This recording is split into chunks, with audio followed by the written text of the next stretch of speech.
वालेकुम फ्रेंड्स। आज मैं एक और आपके लिए एक अच्छी सी वीडियो लेके आया हूँ। जो सा आज मेरा टॉपिक है वो है रिप्रेजेंटेशन ऑफ वेक्टर्स। मेरा नाम है समीउल्लाह और आज को मैं आपको रिप्रेजेंटेशन ऑफ वेक्टर के बारे में बताऊंगा कि रिप्रेजेंटेशन ऑफ वेक्टर हम कैसे करते हैं।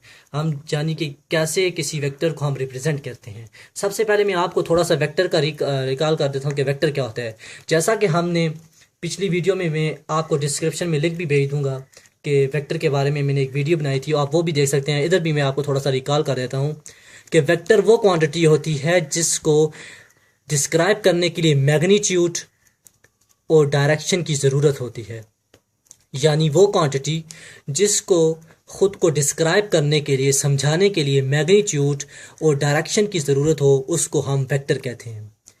तो अब हम देखते हैं कि हम किसी भी वेक्टर को किस तरह रिप्रेजेंट करते हैं, शो करते हैं।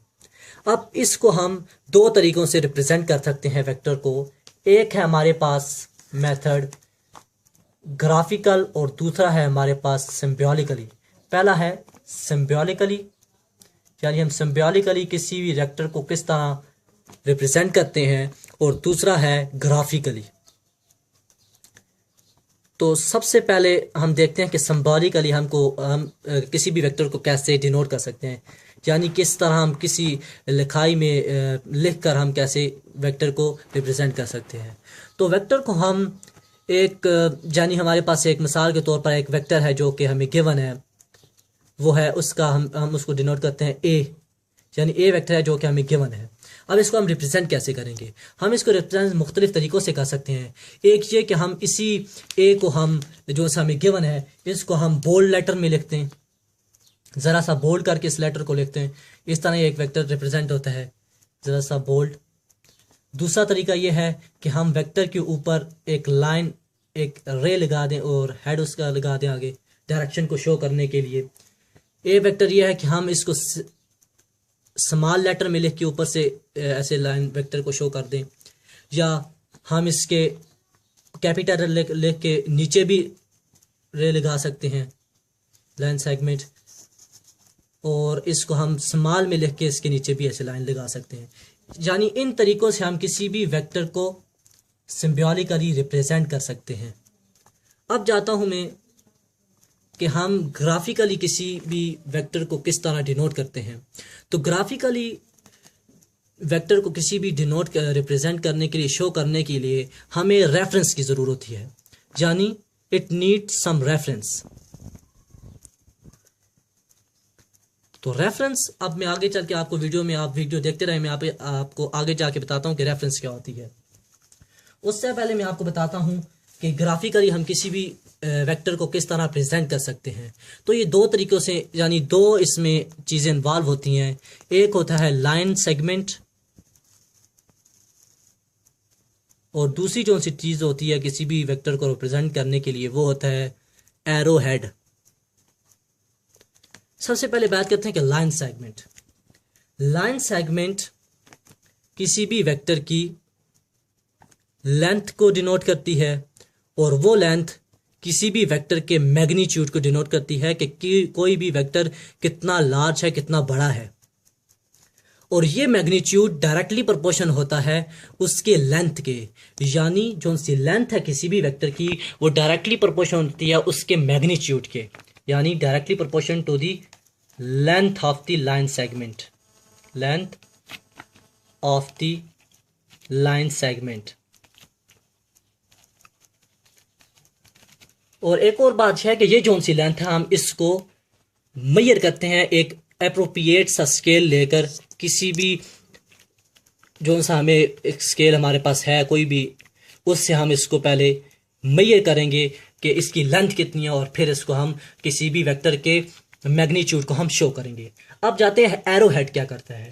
किसी भी वेक्टर को डिनोट करने के लिए जो सा हम लाइन सेगमेंट के आगे हम एरो हेड लगाते हैं, एरो जो सा लगाते हैं, वो उस वेक्टर की डायरेक्शन को शो करता है, यानी वो वेक्टर किस डायरेक्शन में मूव कर रहा है या किस डायरेक्शन में पोजीशन उसकी है।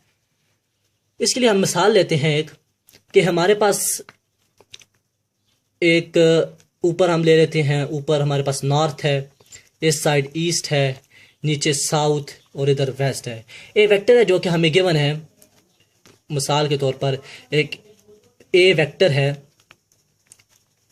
उसका जो सा मैग्नीट्यूड है वो 5 न्यूटन है, यानी वो फोर्स है वो वेक्टर, और वो टुवर्ड्स, उसकी डायरेक्शन क्या है, टुवर्ड्स ईस्ट है। तो हम उसको किस तरह डिनोट करेंगे, हम किसी भी उसको किस तरह हम रिप्रेजेंट कर सकते हैं। तो हम ये करेंगे कि एक तो उसका पहले मैग्नीट्यूड जो कि 5 न्यूटन है, उसकी डायरेक्शन क्या है, वो ईस्ट की तरफ है। तो हम एक लाइन सेगमेंट लेके आगे उसके एरो हेड लगा देंगे और इसको एक डिनोट कर देंगे, ए वेक्टर के ऊपर लाइन लगा देंगे। तो इस तरह हम किसी भी वेक्टर को डिनोट कर सकते हैं।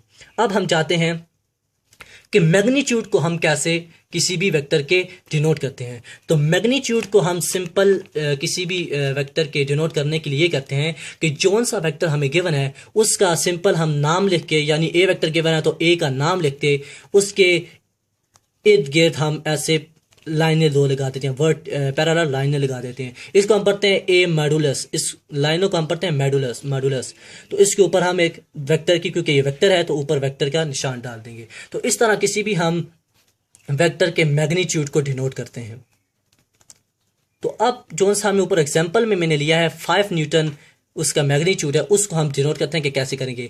ए लेके ए वेक्टर को उसके इर्द गिर्द मॉडुलस का निशान डाल के और आगे हम 5 न्यूटन के इसको इक्वल ले लेंगे। तो इस तरह हम किसी भी वेक्टर के मैग्नीट्यूड को हम डिनोट करते हैं। अब जाते हैं कि रेफरेंस से क्या मुराद है, कि रेफरेंस कितने तरह के होते हैं। ग्राफिकल रिप्रेजेंटेशन ऑफ वेक्टर के लिए हमें जो सा रेफरेंस ज़रूरी दरकार होता है कि हम उसको रेफरेंस के वजह से हम उसको डिनोट कर सकते हैं। तो रेफरेंस कितनी तरह के होते हैं। तो रेफरेंस हमारे पास एक तरह का होता है, उसको हम लिखते हैं कार्टेशियन कोऑर्डिनेट सिस्टम,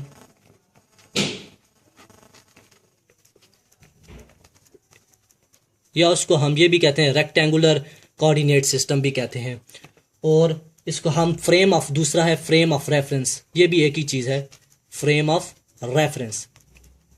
अब एक दो बातें आपको बताता हूँ फ्रेम ऑफ रेफरेंस के बारे में, कि यानी हम फ्रेम ऑफ रेफरेंस में किस तरह किसी भी वेक्टर को डिनोट करते हैं। तो पहली बात फ्रेम ऑफ रेफरेंस में ये आती है कि जौन सी रेफरेंस लाइन होती हैं, रेफरेंस लाइन, वो एक दूसरे के परपेंडिकुलर होते हैं। Reference lines are perpendicular to each other. एक बात तो ये आ गई कि यानी वो रेफरेंस लाइन एक दूसरे के परपेंडिकुलर होती हैं।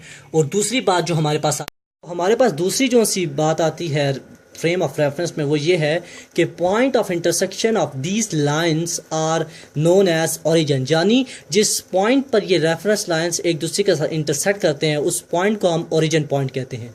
अब देखते हैं कि फ्रेम ऑफ रेफरेंस कितने तरह के होते हैं। तो हमारे पास जैसा कि मैंने इधर लिखा हुआ है, 2 तरह के फ्रेम ऑफ रेफरेंस होते हैं जिन पर हम किसी भी वेक्टर को शो करते हैं, रिप्रेजेंट करते हैं, बताते हैं कि वेक्टर कहाँ पर मौजूद है। वो 2 तरह के होते हैं, एक होता है 2D और दूसरा होता है हमारे पास 3D। 2D को हम कहते हैं प्लेन और दूसरे को हम कहते हैं 3D वाले को कहते हैं हम स्पेस। अब इसकी हम ड्रामेटिकली देखते हैं कि किस तरह के कैसे लगते हैं, ये हम बना के इसको चेक करते हैं। तो इस 2D जो सा प्लेन है वो उसके एक एक्स एक्सिस होती है लाइन और एक वाई एक्सिस होती है, ऐसे हम इसको शो करते हैं। और ये जहाँ पर इंटरसेक्ट करते हैं, हमने आप ऊपर देखा है, इस पॉइंट को हम ओरिजिन कहते हैं और इसको हम ओ से डिनोट करते हैं। ये वाले जो सी हिस्सा है इसको हम एक्स एक्सिस से डिनोट करते हैं, पॉजिटिव एक्स एक्सिस से, और ये वाला हिस्सा नेगेटिव एक्स एक्सिस कहलाता है। और ऊपर वाला हिस्सा हमारे पास वाई एक्सिस और नीचे वाला नेगेटिव वाई एक्सिस। अब मैं 3D को भी बना के आपको बता देता हूँ, फिर हम इसमें एक एग्जांपल लेते हैं। अब 3D कैसे होता है, 3D में एक एडिशनल एक और डायमेंशन आ जाती है हमारे पास। एक तो एक्स वाई वही होते हैं, एक एक्स आ गया ये हमारे पास कोऑर्डिनेट, एक वाई आ गया ये कोऑर्डिनेट हमारे पास, और यहाँ पर इन दोनों के परपेंडिकुलर तीसरा कोऑर्डिनेट होता है जिसको हम z से डिनोट करते हैं। ये z, x और y एक्सिस, इसको हम कहते हैं 3D यानी स्पेस। ये 2 तरह के रेफरेंसेस होते हैं। अब हम देखते हैं कि एक और मैं इनके दरमियान आपको एंगल भी बता देता हूँ। अब जो सा एक्स एक्सिस पर जो सा एंगल बनता है हम उसको डिनोट करते हैं अल्फ़ा से, और जो सा वाई एक्सिस पर बनता है उसको हम बीटा से डिनोट करते हैं। उनके दरमियान जो सा एंगल होता है, जो से वेक्टर हम एक्स एक्सिस पर डिनोट कर रहे हैं, रिप्रेजेंट कर रहे हैं, उनके दरमियान जो सा एंगल होता है उसको हम अल्फ़ा से डिनोट करते हैं, और जोन सा एंगल वाई एक्सिस पर वेक्टर के दरमियान होता है उसको हम बीटा से डिनोट करते हैं। अब स्पेस में जाते हैं, वाई एक्सिस का तो वही होगा, बीटा होगा, एक्स एक्सिस का भी वही होगा, अल्फ़ा, लेकिन इसमें एक एडिशनल कोऑर्डिनेट आ जाता है जो कि जेड एक्सिस है। उनके दरमियान जो सा जेड एक्सिस पर जो से हम वेक्टर डिनोट करते हैं, उनके दरमियान जो सा एंगल होता है उसको हम गैमा से हम रिप्रेजेंट करते हैं ऐसे। अब मैं आपको एक एग्जांपल लेके बताता हूँ कि हम किसी भी इन दो प्लेन्स में किस तरह किसी भी वेक्टर को डिनोट कर सकते हैं। अब हमारे पास मिसाल के तौर पर एक मिसाल है हमारे पास कि एक वेक्टर है जो कि 10 न्यूटन का है, इसका मैग्नीट्यूड हमें दिया हुआ है, और वो टुवर्ड्स किसकी तरफ है, ईस्ट की तरफ है, यानी ईस्ट की तरफ हमारे पास एक वेक्टर है। या हम इसको और आसान करने के लिए हम कह देते हैं कि ये लाई करता है in between the X Y plane, ये एक्स वाई प्लेन की तरफ हमारे पास लाई करता है। अब इसको हम किस तरह रिप्रेजेंट करेंगे कि हम इस ओरिजिन पॉइंट से वेक्टर को रिप्रेजेंट करेंगे, जैसा कि हमने ऊपर भी देखा था कि किसी भी वेक्टर को डिनोट करने के लिए हम एक लाइन सेगमेंट लेते हैं और उसके आगे एक एरो हेड लेते हैं। तो हम ओरिजिन पॉइंट से इसको स्टार्ट करेंगे, इन बिटवीन हमने जैसा कि कहा कि वो वेक्टर लाई करता है, यानी एक पॉइंट है हमारे पास, ये पॉइंट, इसको हम एक्स वाई इसके कोऑर्डिनेट्स हैं, इनको हम किस तरह रिप्रेजेंट करते हैं। तो ये जो सा पॉइंट है, हम इस ओरिजिन पॉइंट से एक लाइन लेंगे और इसके साथ हम इसके जाके इंटरसेक्ट कर देंगे, और जहाँ पर ये इंटरसेक्ट होगा इसको हम यहाँ पर हेड लगा देंगे, यानी ये हेड डिनोट करेगा, ये बताएगा, हमें रिप्रेजेंट करेगा कि ये वेक्टर जो सा हमें गिवन है, इसको मिसाल के तौर ए का नाम देते हैं, ये वेक्टर इस डायरेक्शन में है, इसलिए हमने इसके आगे हेड लगा दिया, और ये जो सी इसकी लेंथ है वो मैग्नीट्यूड के इक्वल है। अब एक दो चीज़ें मैं आपको और बताता हूँ कि किसी भी वेक्टर को डिनोट करने के लिए हम जब लाइन सेगमेंट लेते हैं तो जोन सा इनिशियल पॉइंट होता है, initial point of any vector, उसको हम कहते हैं जी टेल ऑफ द वेक्टर। यानी एक मिसाल के तौर पर ये हमारे पास ये वेक्टर है, ये आगे इसकी हेड है, एरो हेड, और ये जो सा पॉइंट है जहाँ से ये वेक्टर हमने स्टार्ट किया है इसको हम कहते हैं टेल ऑफ द वेक्टर। और दूसरी जोन से हमारे पास बात होती है, जोन सा एंड ऑफ द वेक्टर होता है, and point of the vector, उसको हम कहते हैं कि ये इस वेक्टर का हेड है, यानी ये इसका एंड पॉइंट है, जिसको हम डिनोट करते हैं कि ये इसके हेड के इक्वल है, यानी ये हेड ऑफ द वेक्टर है। ये जो सा है एंड पॉइंट है, इसको हम एट्स हेड लिखते हैं, हेड कहते हैं। अब इधर ऊपर मैं आपको थोड़ी सी और बातें बताता हूँ कि हम सिम्बॉलिकली हम वेक्टर को, जब एक वेक्टर हमें गिवन हो उसका मैग्नीट्यूड, जारी बात है वो वेक्टर है तो उसका मैग्नीट्यूड भी होगा और उसकी डायरेक्शन भी होगी। तो अगर हमारे पास एक वेक्टर है ए वेक्टर, अगर उसका मैग्नीट्यूड भी है और उसकी डायरेक्शन भी है, उसको हम किस तरह डिनोट करेंगे? तो हम इसको इस तरह डिनोट करेंगे कि ए वेक्टर हम लिख के उसके आगे उसको मैग्नीट्यूड, उसको मॉड्यूलस में रख के उसके ऊपर ऐसे वेक्टर का निशान डाल के उसको मल्टीप्लाई करेंगे उसके डायरेक्शन के साथ। तो डायरेक्शन हमारे पास ऐसे उसकी डिनोट होगी, ये ए वेक्टर का नाम लिख के, सिंपल उसका नाम लेके उसके ऊपर हम ऐसे कैप लगा देंगे। अब थोड़ा सा मैं आपको बताता हूँ कि ए वेक्टर की डायरेक्शन कैसे हम डिनोट करते हैं। अब किसी भी वेक्टर की डायरेक्शन को हम बताने के लिए हम ऐसा करते हैं कि जौन सा भी वेक्टर हमें गिवन हो जिसकी डायरेक्शन, उसको हम सिंपल ऐसे लिख के, मिसाल के तौर ए है तो उसके ऊपर हम ऐसे एक कैप लगा देते हैं। इसको हम पढ़ते हैं ए कैप भी पढ़ते हैं, इसको हम ऊपर जो से हमने डाली है ये कैप, इसको हम कैप भी कहते हैं और बाज़ लोग इसको हेड भी कहते हैं। तो इस तरह किसी भी वेक्टर की हम डायरेक्शन को डिनोट करते हैं।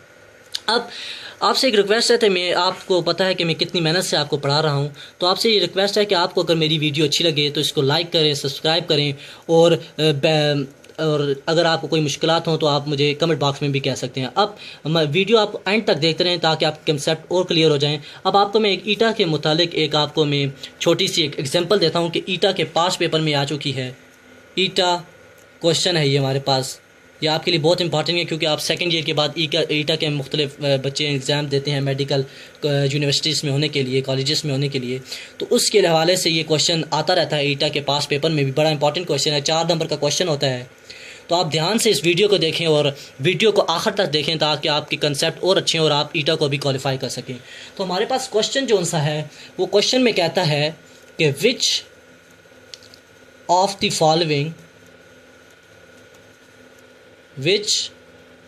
The following can represent a vector. यानी इन फॉलोइंग जो सी हमें उसने ऑप्शन दिया, मैं ऑप्शन लिखता हूँ फिर आपको बताता हूँ क्वेश्चन में कहता क्या है। तो पहली ऑप्शन वो देता है द नंबर 5, बी ऑप्शन वो देता है the angle measure 5, C option में वो हमारे पास कहता है कि द पॉइंट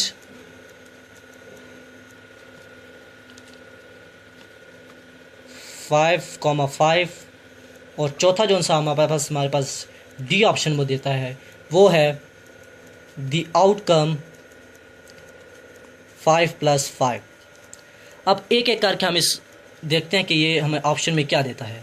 तो क्वेश्चन में वो कहता है हमारे पास कि which of the following can represent a vector, यानी इन ऑप्शन में से कौन सा ऐसा ऑप्शन है जो कि वेक्टर को रिप्रेजेंट करता है।